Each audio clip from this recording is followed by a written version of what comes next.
Hello and welcome into the latest edition of ESPN FC. Kay Murray and Shaka here in the studio, and the countdown is on to the Champions League final. It's coming up on Saturday in Germany between PSG and Inter. Let's welcome in Stuart Robson and also Mark Ogden, who's actually in Germany, in Munich, ahead of the final to talk more about what we can expect. Let's start with you if we can, Mark. Set the scene for us from Munich right now.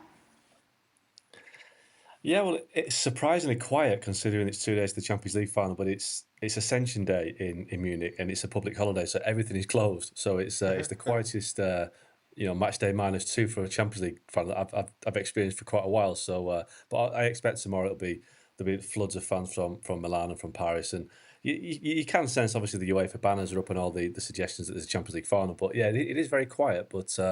Give it a couple of, give it a day or so, and it'll be very busy on Saturday, I think. It's just the calm before the storm, Mark. That's all it is. That's all it is. He's not used to calms. Yeah, he's not used to that. No, he's more used to the Manchester way of life. Stuart Robson, our resident tactician, tell us why Inter are going to win this final. Well, there's three things they have to do very well. First of all, they've got to get their defensive game plan right. Is by the way they switch play. Most teams switch play round the back, or they switch play through midfield. Inter switch play through the front players. So they go from mainly left into the front two. They link up, and then there's that big switch of play out to Denzel Dumfries out on the right-hand side. If Mendes is a bit tight or narrow at times to stop the runs of Barella, Dumfries will get down that right-hand side. So they're the three areas where if they do it well, Inter can win the game. Stuart Robson, our resident tactician, tell us why PSG will win this game. PSG, I think, could win the game, and I've got them down as the favourites because they've got three midfield players that can dominate. They can also run in behind. So whatever Inter do, I think they will drop deep. Whatever Inter do, if they have to squeeze up at some point, there's a way that PSG can break them down. So domination of the midfield, and then the front three players have got that ability to go past people. That's why I think PSG will win the game.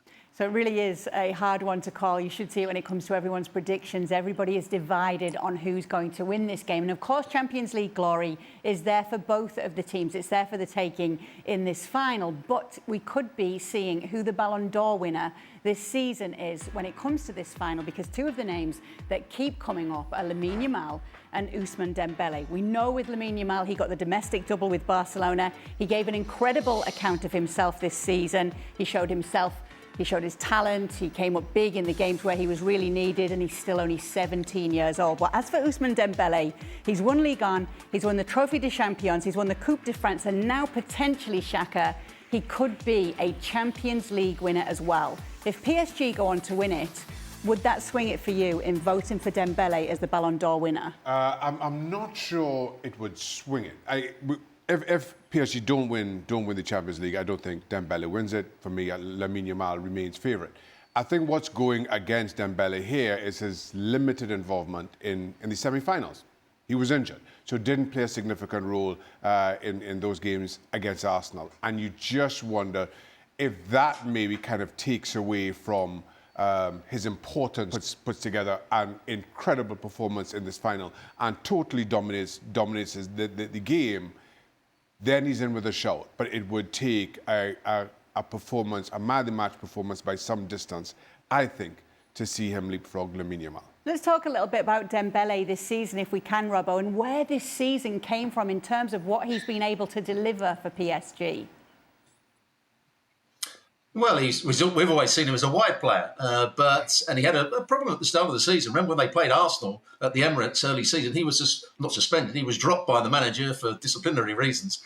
And then he was put in at centre forward, and suddenly he's found his form. And he started to run in behind people. He started to drop into midfield, pick up the ball, run at defenders. He's scored goals. He's linked up the play. He's done everything you want from a centre forward. He's looked a totally different player.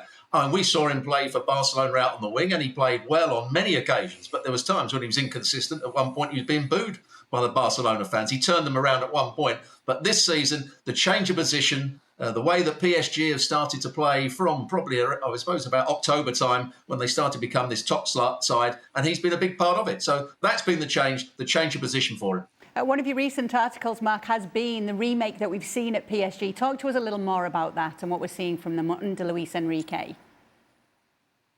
Yeah, it's like they just basically changed their philosophy. And obviously, we know that PSG, for the first 7, 8 years of Qatari ownership, went out and bought the biggest names, from Beckham to Zlatan to Cavani, then stepped it up a level to Neymar, Mbappe, and Lionel Messi, and it didn't work. I remember seeing him at the Etihad for one game, and they were defending a corner with 8 men because there were 3 men stood on the halfway line with their hands on their hips, and that was Mbappe, Neymar, and Messi. They didn't want to know.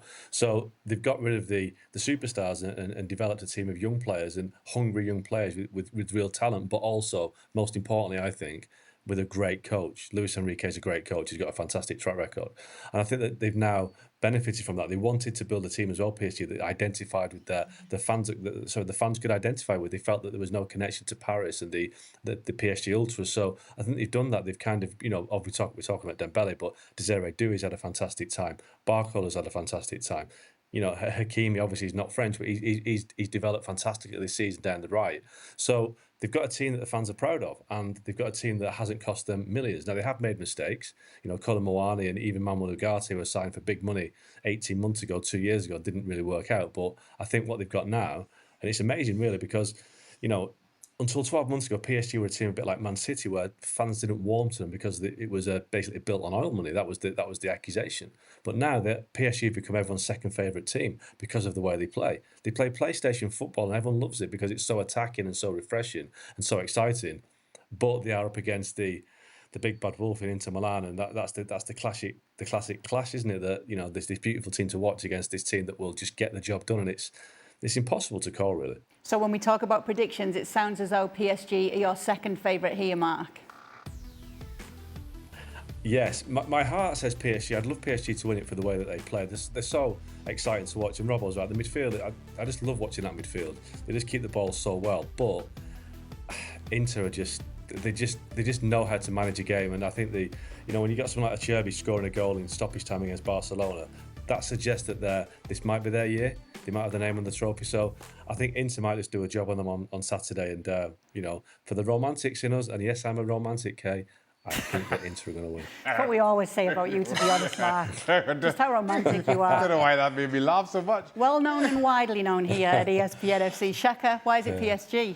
Listen, I think going back to the PSG-Liverpool tie, PSG have been the best team in European football. I thought certainly that the second leg, you could say the first leg as well, even losing at home in Paris to Liverpool, they were simply outstanding, and they've not stopped that run.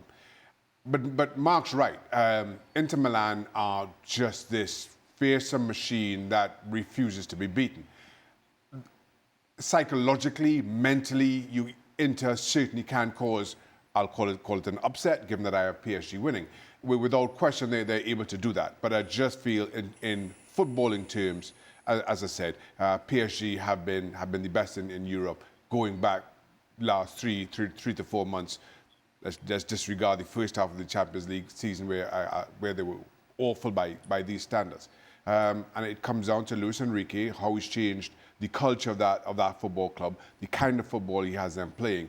Credit to him for the job that they're doing. They're the best of the bunch. Yes, and obviously something Robbo agrees with. And if you'd like to hear more of Robbo's take on PSG and this Champions League final, be sure to check out the latest Gab and Robbo show. It is the Gab and Jules show. It drops twice a week, and on the latest one there is a huge tactical breakdown. The paper's reaction to Chelsea's Conference League win over Real Betis. Chelsea win the lot. Rock stars, Blues have the final say, and the comeback kings. And one of the big changes and the game changers on the night was Cole Palmer, and he said after the game that he knew something had to be done. Cole, can you talk us through your 2 assists and how they changed the game? Yeah, I was just sick of getting the ball and going backwards and sideways, so I thought when I next get the ball, I'm just gonna go, and yeah, it worked. The first one, I just remember there's a bit of space, so I was chopping and changing, and I seen Enzo running, and yeah, I just put it over the top. And the second one? Same again. I seen Jackson as well across. Now, Oggy, you tweeted about this. You were really excited by this quote from Cole Palmer. Tell us why. Because, listen, I've seen Chelsea quite a lot this season, and I think Chelsea, for me, are the kind of the worst example of how so many teams now are so overcoached, and the coach has got them sticking to a rigid plan. I saw him at Newcastle a couple of weeks ago, and everything was going sideways. The ball could have gone forward, and it was pass sideways, and Cole Palmer was getting frustrated by it. So what he said there is that a player, an intelligent player like Cole Palmer, can see that the game plan isn't working. It needs to change it up, and he's just fed up with it. And Cole Palmer, thankfully, is a breath of fresh air because he does his own thing. He's a maverick, but he wins games for Chelsea, and Chelsea owe him the Conference League because he was the guy that won it for them. Is that fair for you, Robbo?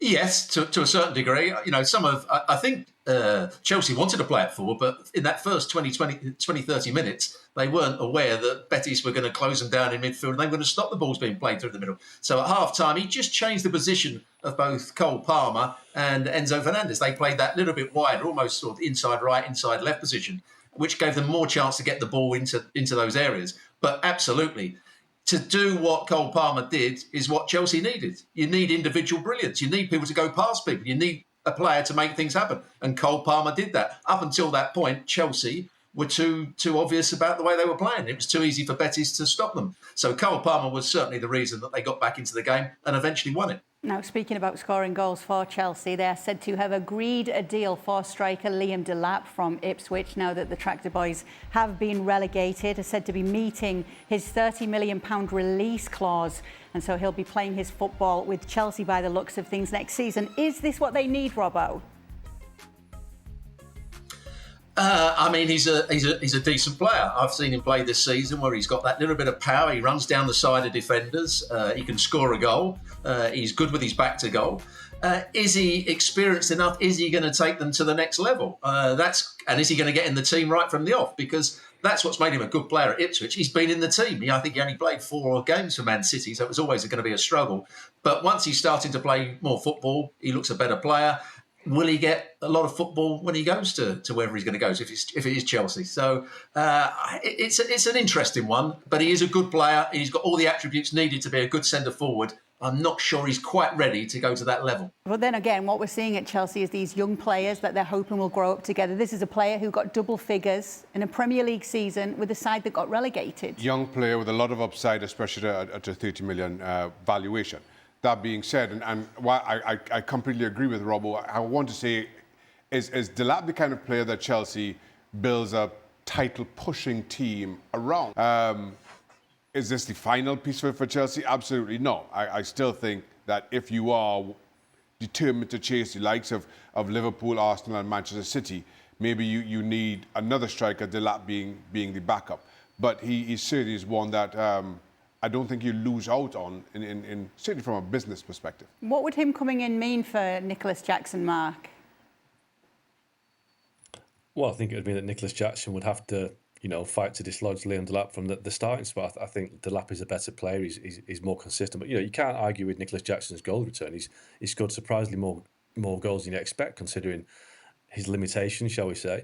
But I think Delap is a guy that Chelsea sees the future. He's a good player, a very good player. And that is a £30 million deal for a guy that is on the verge of the England team is a really good deal.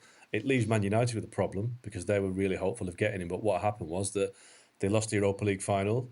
They're not in the Champions League. They're not in Europe next season. So a very close race between Chelsea and Man United has ended up with Chelsea getting the edge because they can offer him Champions League football. He's grown up with Cole Palmer at Man City, so he's got a connection there.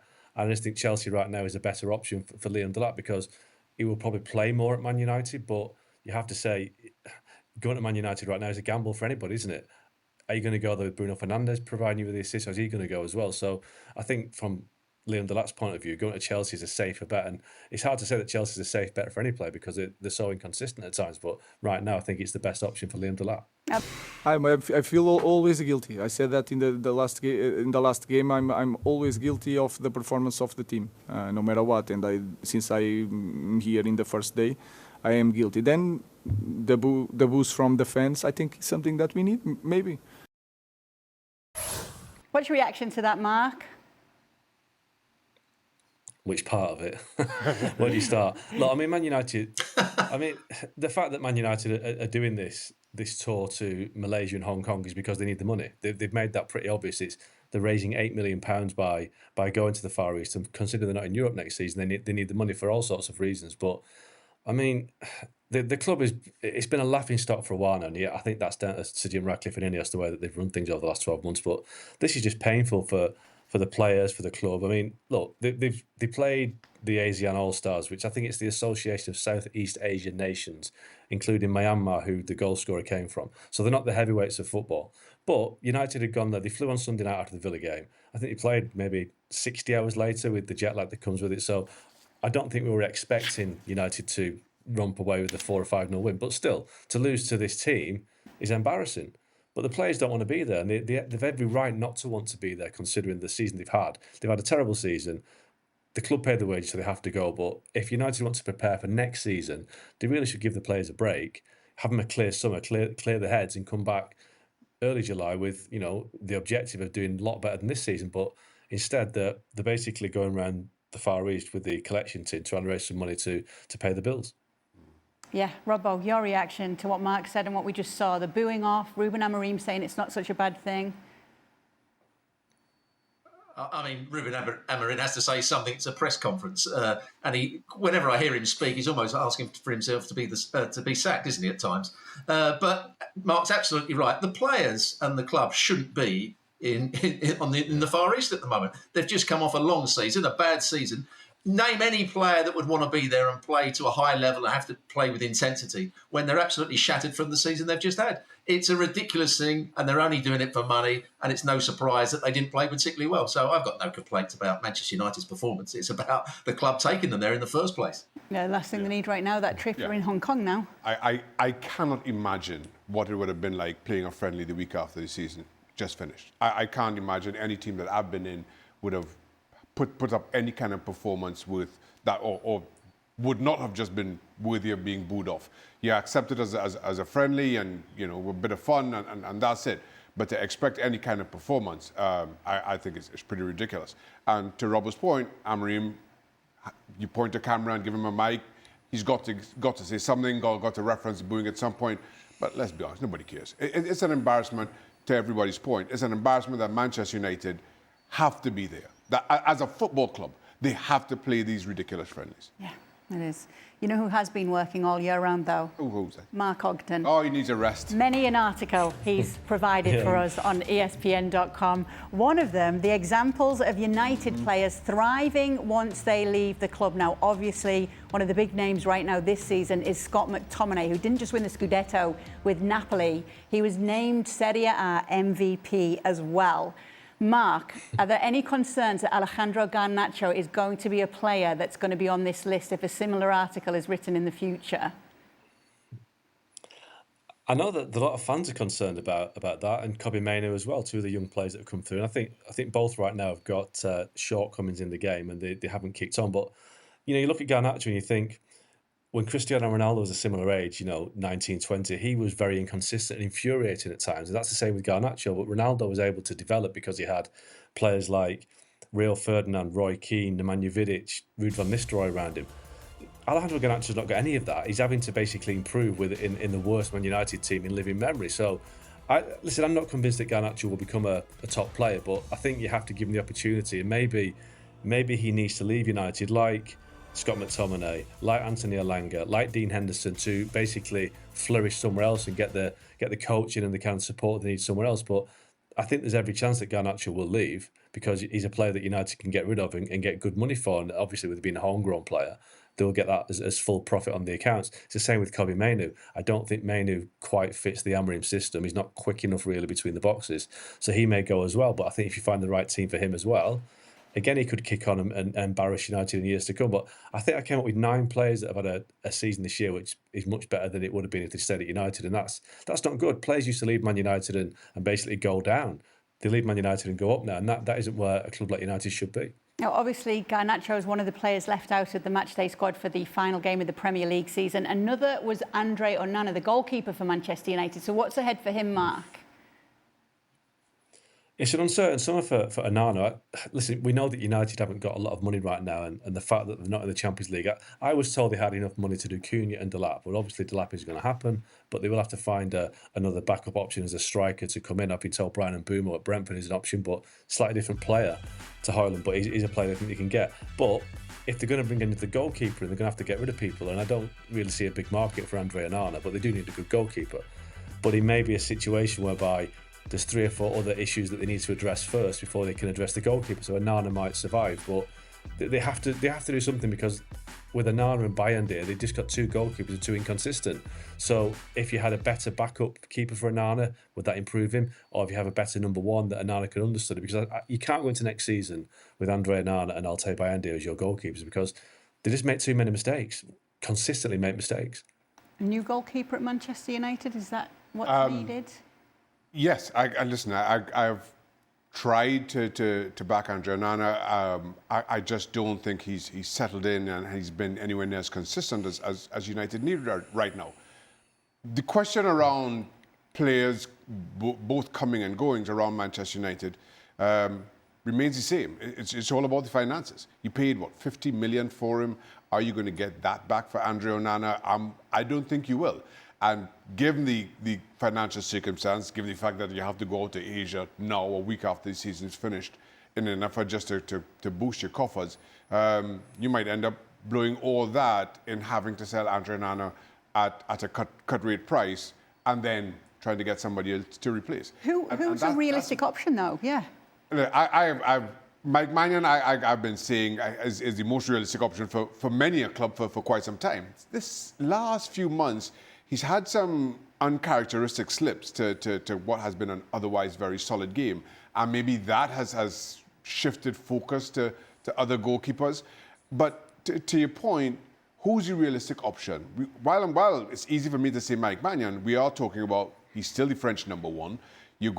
Is he going to want to go to a club that, for the same reasons that Delap turned Manchester United down, finished 16th, no Champions League football, no European football.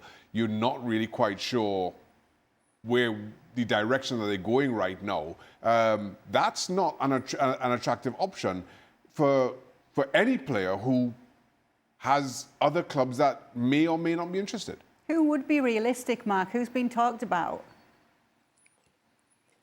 Well, the names that have been talked about are quite surprising. I mean, Martinez has been mentioned, which I'd be very surprised to get over the line, but he is the bookies' favourite to go to Man United. So I will be surprised if they got that one done. Juan Gracia at Espanyol is a name that keeps getting mentioned about a move to the Premier League, to Arsenal as number 2 to Real. But again, he's a young goalkeeper that's very promising. Maignan, again, is a keeper that has been linked. And I think, Milan are in a bit of a situation like United, aren't they, whereby they haven't got the money, they're out of Europe. So that deal might appeal to Maignan in the sense that he'd probably get a better salary at United. I think an interesting one, but I just don't see it happening, but I think he'd be ideal for United, is Kvin Kelleher. But I just don't see Liverpool selling their number 2 to Man United. But Kelleher wants to move, he wants to play. Brentford have been linked with Kelleher, but, Man United would be a much better option for him. But I just don't see...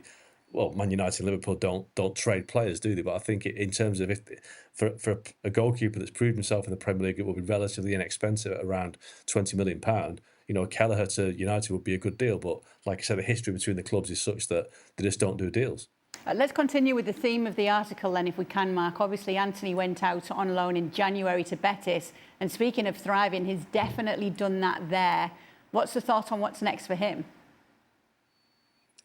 He didn't play well last night, though, did he? And that's the issue with Anthony, that up against the Premier League defence and, the strength and athleticism of Premier League teams, he doesn't thrive. So, but he's done enough at Betis to, certainly enhance his reputation and either seal another loan back to Betis, but United want to sell. So you just wonder whether he's done enough to generate interest from a bigger club than Betis. Would Atletico be interested? I just don't see it. So I think with Anthony, I think you're looking at maybe another loan deal to Betis, but United want to get a permanent deal at this stage. I don't think Betis can afford it. So there's going to be a bit of negotiating to be done on that one. Talking about negotiating, what about Marcus Rashford and the rumours that he could be going to Barcelona? Or where? That would be a dream move for him and for Man United, because it means that they would find a club that would pay what they want for him, which is around £40 million. But I mean, every time Barcelona are linked with Marcus Rashford, I'm surprised, I'm staggered, because I don't see how he fits in. Well, he doesn't fit in, does he? That front three of Lewandowski, Yamal and Rafinha, where does Marcus Rashford play? He's on the bench, but if Barcelona give him the opportunity to go there, then I'm sure he'd take it, because he would try and work his way in. But I don't think he wants to go back to Aston Villa. But he won't have many options. That's the reality of Marcus Rashford in January. There weren't many options for him, because he's on a huge contract, 3 years left on a contract worth, £325,000 a week. He's not been playing well. He didn't do that well at Villa. He scored 2 goals. He didn't have a great season at Villa, whereby he proved himself to be the Marcus Rashford of old. So, if Barcelona happens, then that would be a fantastic move for everybody involved, but maybe not Barcelona. Anything else, Mark, to mention? Jadon Sancho, anyone else that stands out to you right now? Well, Sancho is probably going to happen to Chelsea, which again is good news for United, because it means that they'll get, I think, around £25 million for Sancho. So in a summer where they need to offload players, then that is great news. But, I think a lot of players will be looking over the shoulder at United right now. I think we know that Lindelof, Eriksen and Johnny Evans have left in terms of free agency. But, if I was Luke Shaw or other players that have not really had a convincing time, I'd be thinking, have I got a future at the club? But it's just getting off the books, because a lot of these players are underperforming and overpaid, as Sir Jim Ratcliffe said 2 or 3 months ago. But it's hard to get rid of those players, because nobody wants to take them on. Is there anything that stood out to you, Robbo, from this whole conversation on these Manchester United players? Yes, I'll go back to the argument, and you were sitting there with Don Hutchinson I had a little while ago. There's something that goes on at Manchester United that good players, when they come to the club and everyone's going, oh, that's a good sign, and yeah, you can understand him doing well, you can understand why Manchester United have bought him, and those players don't perform. So something is going wrong on the coaching field, something's wrong with the environment at Manchester United, and that's what they have to be careful with. Onana, who we were talking about earlier, when he came to Manchester United 2 years ago, everybody was saying, what a keeper he is. Look at his performances in the Champions League for Inter. He was outstanding. He's got so much composure on the ball. He comes and gets things in the air. He makes great saves. He's the top-class goalkeeper in the world, people were saying. But, of course, it hasn't worked out for him, and now they're trying to get rid of him again.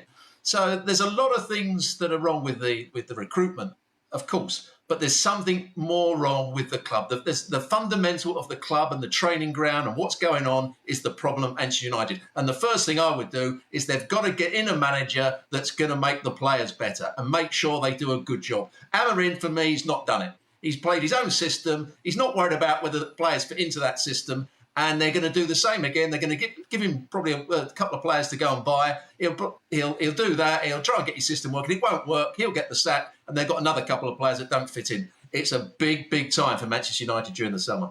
To that point, and while I agree with Robbo, and it's easy to question the coaching setup or look at that as being the first port of call in terms of addressing these issues.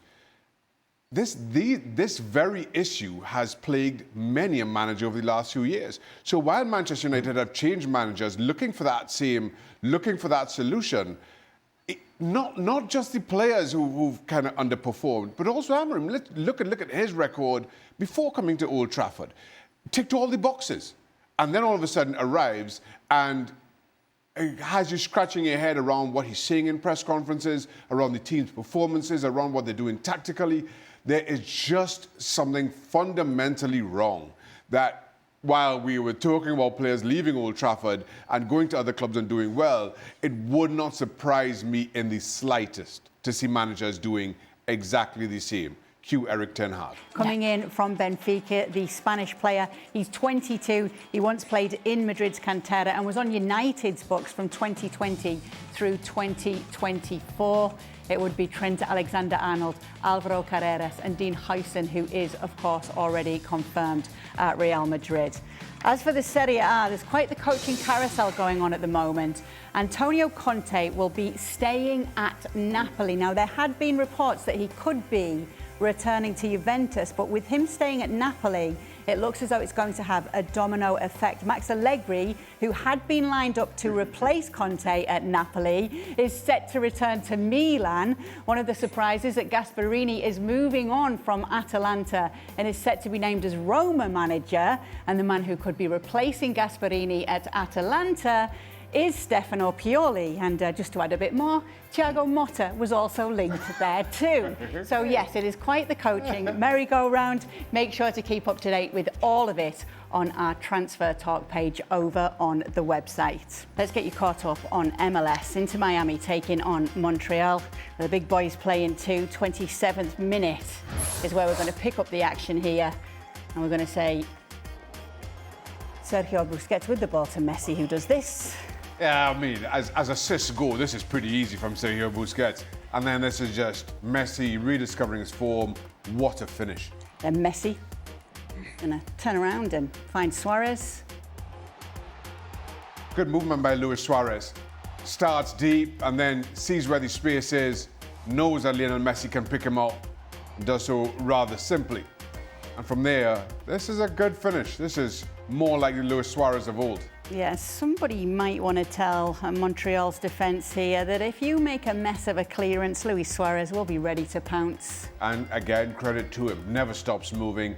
This just seems like it's fizzling. Somehow it pops loose. Suarez, right place, right time. There would be a goal back here for Montreal. Caden Clark finds Dante Seeley. Nice finish. You see the time on the clock and Inter had been dominating. You knew it would prove to be not much. And then this man, I mean, makes this look so simple. The first touch just sets it up. And even from that range, they'll dink over the top of the goalie. Yeah, there was a late Montreal goal in this, but when it comes to Lionel Messi with Inter Miami, just look at these numbers. Your eyes would water looking at them. 69 games, 50 goals and 31 assists. And unsurprisingly, he leads the team in both those areas since he joined in July of 2023. Busy day for you, Shaka. Yes, your yes, power it has. rankings. Yes, it has. Talk us through them. Well, the top two dominated by Champions League finalists. That will change come next week, of course.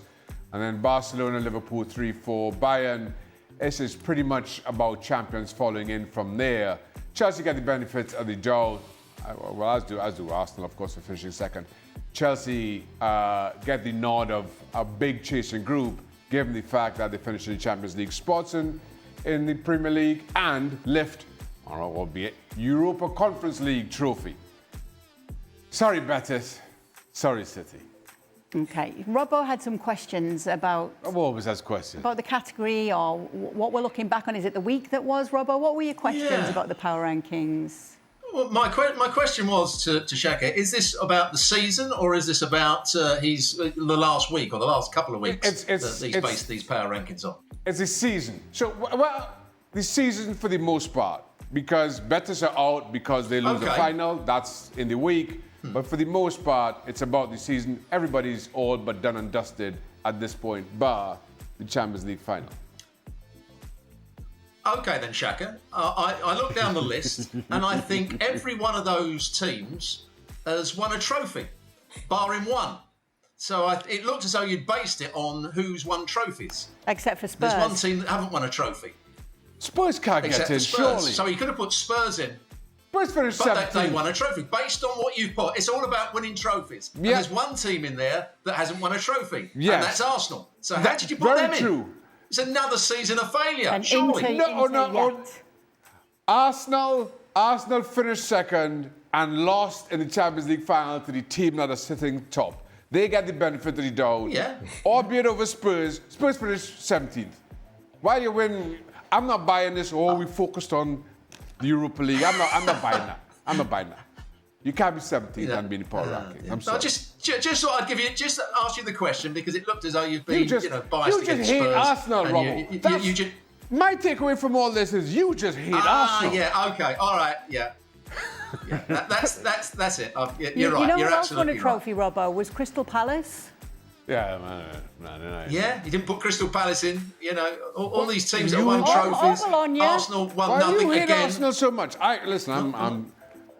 Arsenal finished second to Liverpool and lost the Champions League semi-finals to the team that's sitting top. That's good enough for me. Mark's all right. Yeah, they've had a decent season. But they didn't win anything. There we go. Yeah. That is true. Shaka's explained. I was going to ask him where the ASEAN All-Stars were for beating Man United. Prestigious Asia trophy. Boy. You could just give him some booze at the end of his power rankings. Can we just have a bit of shout out for Aberdeen? Aberdeen beat Celtic in the Scottish Cup final, first trophy in 35 years. But again, you've gone for the big teams, the big leagues. You know, it's big team bias. They were 11. Aberdeen were 11. Is the algorithm machine going to get serviced this summer? I thought it worked wonderfully well this season. I thought it was perfect. Debatable. Hang on. The only thing that's going to get serviced is his Maserati. That's the only thing that's going to get What was serviced. the licence plate, Robbo? Boy. Shaka won. I mean, who would do that? Who would do that? Boy. Yeah. But listen, you don't help. You don't help here at all. Make sure to join the crew tomorrow. No. Stop encouraging it. There'll be more talk on the Champions League, looking ahead to it. Are you on tomorrow? No. Oh, no more ribbon for Shaka Maserati. tomorrow. We've got Robbo and Oggy. And what's your nickname, Shaka? None. None? Just leave Robbo alone. Robbo. Robbo's ready. Robbo's been making fun Maserati of Mick. Why are you encouraging it? You're the one who had a Maserati with a You're personalised encouraging Robbo. license Let me plate. just say, you're encouraging him. You know you don't take much encouragement. You know it don't take much to get Robbo going. You know that. I don't, when you back, Robbo? When am I coming back to America? Yes. Yeah. Did you say? Yes.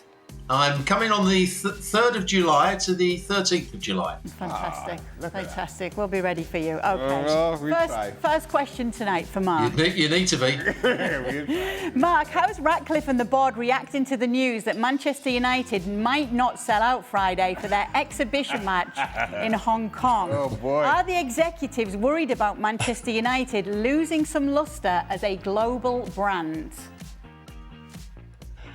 I don't think so. I think, the weather's been bad in Hong Kong. Apparently it's really bad rain and the pitch has been waterlogged. So I think they can use that as an excuse. But no, I mean, listen, Man United are still a huge brand and they're not playing well. They've not got as many stars as they used to have. But I still think they can rely on the brand power for a while yet. But they have to win things. They can't keep, languishing in the bottom half of the table. But I think as it stands right now, United are still a big draw. They got a huge deal with Adidas for the kit sponsorship deal. So they're okay for now. They still sell at Old Trafford every time they play. But yeah, they have to start winning big trophies soon to make sure that they retain that status, I guess. Mark, will United finish in the top 10 next year? Oh, yeah. Listen, I know you're going to record this. I think United could finish top 6 next season. Okay. I'll take that bet with you, Mark. I'll take that bet easy. Okay. Top 6? We're betting on a Maserati. Yeah, you can have it. Robbo, top 6 finish for Manchester United next season. What say you? I think they'll be in the top 10, I think was the question initially, but I'm not sure they're going to get in the top 6. They'll have to have a massive turnaround, both with the way the manager's managing and the way the players are playing. So I can't see them getting in the top 6. There's too many good teams above them at the moment. Okay. Make sure you've got the timestamps on that, Yep. and we'll remind all of you. Me and Mark have a bet on. Okay. What should Enzo Maresca do with Nicholas Jackson next season, Robbo? Can Chelsea really rely on him as their main striker, given his inconsistency and lack of end product this year? Yes, I mean, there was a period not so long ago where I was thinking he looked the outstanding centre forward. He was doing everything you wanted from him. He had great pace. He was making his timing of his runs in behind. It suited the other players who were playing with him. Then he had a poor spell. Then he got himself sent off and had a bit of disciplinary problems. I think they've got to stick with him. They're probably going to bring Delap in as well, so that's going to be competition. So it means that they've both got to play very well to keep their place. So keep him at the moment, I would say. Okay. Shaka, you moved to Portsmouth after West Ham in 2002 after Harry became manager. Did Harry call you about his project to convince you to join, have a meeting, show you a slide deck? What goes into getting a player to join a club? A little bit worrying to think of Harry with a slide deck. In all honesty, it was an easy sell. I was out of contract at West Ham. Harry signed me at West Ham. He goes to Portsmouth. actually, that same summer, the goalkeeping coach at Glasgow Celtic was Terry Genno, who's my goalkeeper coach at Newcastle United. He contacted me about coming up there. But then, oddly, what was the manager's name? Oh goodness me, his name completely slips my mind now. Martin O'Neill. Martin O'Neill was manager at Celtic. He was linked with the Leeds job, went missing for a bit. My agent couldn't get in touch with him. So I'm kind of sitting there thinking about what's happening, you know, are Celtic interested? Nobody could find Martin O'Neill. All the while, Harry's like, listen, I'm building a team here. They were in League One, or I'm not sure if it was called the Championship at the time. Well, they were in the Championship for today's money. We're building a team to win it. So come on down. And so eventually, I'm like, all right, no, I played my best football under Harry at West Ham. So I went down to Portsmouth. I don't know why Robbo is cracking up laughing. I don't know. Here. And as it happened. Well, I know. I mean, that sometimes you like to hear the truth, and the real truth is, remember, West Ham had financial problems because Shaka was on so much money there, and then Portsmouth went bankrupt when Shaka went there as well. So, and there's lots of players that went with Harry Redknapp to different clubs because they were going to be paid more money than they were probably worth. And I'm sure that was the case with Shaka, although he was worth a fortune. I was paid considerably less, and I'll add, Portsmouth got promoted and West Ham got relegated 2002-2003. We swapped places. Good decision. There you go. Good decision then. There you go. Right. What were you going to say before that as well? Something came up Yeah, we swapped places. So I leave West Ham. Glenn Roeder was the manager at West Ham at the time. So I'll leave West Ham to go to Portsmouth. We get promoted. West Ham get relegated that same season. Robbo, what went into you switching Arsenal for West Ham? It was a big call because the lawyers are watching. Careful. Yeah. So I'd just been the player of the year at Arsenal. I just got in the England squad, and they sacked all the people that had taken me there, which was Terry Burton, Terry Neal, and Don Howe. They'd all gone. John Cartwright as well. And George Graham came in, and I was injured for the first 3 or 4 months of the season. And while I was having an operation, I got a phone call to say that he'd agreed a fee with West Ham. So I met George Graham and decided that I wasn't going to get on with him, and that's why I moved. And West Ham had just come third in the league, so I thought it would be a good move. They came higher than Arsenal the previous season. It wasn't a good move. West Ham started to tumble down the table, so yeah, it wasn't the greatest move ever. For Robbo, start, bench or drop in their prime. Gary Neville, Kyle Walker and Branislav Ivanovic. Well, just because he's another TV pundit, we'll put Gary Neville. We'll get rid of him. Put him to the side. Ivanovic on the bench, and in the side, I'd have Kyle Walker because of his pace and in fact, he could play centre half as well. He did well for England at centre half. So yeah, Kyle Walker in the team. Gary Neville dumped. I feel like Mark Ogden's got something to say about this. No, nothing. The lawyers are watching. Is it? Yeah. Is being a pundit a reason to be dropped? Apparently. It must be quite. His time at Valencia. Now his time at Valencia. Yeah. No, it was. Listen, I tell you, we'll do it by Premier League winners' medal. So start Gary Neville, bench Kyle Walker, and drop Ivanovic. Okay. Oh boy. All right. I'm coming to London at the end of August and can attend one game. Which London team should I go and watch? I don't know who you'd go watch. Go to Fulham. Why Fulham? Millwall. Just the walk alone to Craven Cottage is so worth it. Yeah. And Fulham's the one ground you can get into. You'd always get a ticket at Fulham. So there we are. If you want to go to somewhere, go to Fulham. I've never been to Spurs Stadium, you know. I've heard that stadium is incredible. The new stadium. The new stadium. Yeah. I don't know what that had to do with anything. No, because I think you thought of it in your head because White Hart Lane was always a great atmosphere, right? And I'd love to go to a new stadium. Right. not so many football they played in it this season, but I'd love to see a new stadium. You're not welcome after leaving them out of your season power rankings when they won the Europa League. We've got one more to go this season. Okay. And Kay, Yes, and I tell you Robbo. what, and if you're saying somebody coming from abroad to go and watch a game in London, they could go and have a shock. It doesn't have to be the Premier League. They can go and watch Millwall, nice friendly Millwall. Go down to the den and see how football's played and what sort of atmosphere you get there. It'll be an experience for them. Let's say that. Robbo, we care about our viewers, so don't take that. Oh, okay. Don't take that, what he just said, and don't just venture down to watch Millwall. Mark, you can explain why. You can go with Casey. If you're going to Millwall, go with Casey might be Keller. all right. You need a tour guide. Listen, yeah, no, I think Millwall on Saturday and Fulham on Sunday be a big good contrast. I think Millwall is an earthy, working class, industrial football team, and Fulham is the opposite end of the scale. Fulham's loved in a nice spring day walking down the Thames to go to Craven Cottage. But yeah, Millwall and Fulham would be the perfect weekend, I think, in watching football in London. I can't believe Robbo didn't say Arsenal or West Ham. Right? Yeah. Well, we know what he thinks about the old Well, see, everywhere I played, they've not got the stadiums anymore. I played at Highbury, I played at Upton Park, and I played at Highfield Road. The three clubs I played for have all changed their stadiums, so I've got no feeling for any of those grounds anymore. Are you banned at West Ham like you are at Arsenal, Robbo? No, I'm not banned at West Ham. No, I'm okay at West Ham, although I don't go there very often. And I'm actually at Coventry. I'm invited every other week to go and be walk around the pitch and be an ambassador. But I've given up on that. So I don't think you should be an ambassador. Once you leave a club, that's it. That's my motto anyway. Unlike Shaka, who tries to get the freedom of Newcastle and all that sort of stuff. Yeah, don't stay friends with your ex. Don't you worry, I'm going back. Shaka, do you plan on spending the summer mastering your algorithm?